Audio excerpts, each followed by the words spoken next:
রমজানের আগে দেশের বাজারে দাম স্থিতিশীল রাখতে চিনি আমদানিতে আরোপিত নিয়ন্ত্রণমূলক শুল্ক অর্ধেক করার সুপারিশ করেছে বাংলাদেশ ট্যারিফ কমিশন। এছাড়া চিনি চোরাচালান বন্ধে সীমান্ত এলাকায় নজরদারি বাড়ানোর পরামর্শ দিয়েছে সংস্থাটি।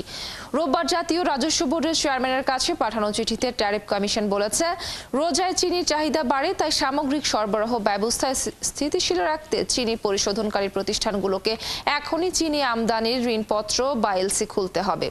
এছাড়া গত এক মাসে আন্তর্জাতিক বাজারে অপরিশোধিত চিনির দাম $394 থেকে বেড়ে $476 পৌঁছেছে। তাই স্থানীয় বাজারে দাম ও সরবরাহ স্থিতিশীল রাখতে চিনি আমদানিতে বিদ্যমান শুল্ক কাঠামো যৌক্তিক করা দরকার। বর্তমানে প্রতি টন পরিশোধিত ও অপরিশোধিত চিনি আমদানিতে শুল্ক কর রয়েছে মোট 52%, যার মধ্যে ভ্যাট 15%, এআইটি 2%, আরডি 30% এবং এআইটি 5%। এছাড়া অপরিশোধিত চিনি প্রতি টনে কাস্টমস ডিউটি রয়েছে 3000 টাকা আর অপরিশোধিত চিনিতে রয়েছে 6000 টাকা।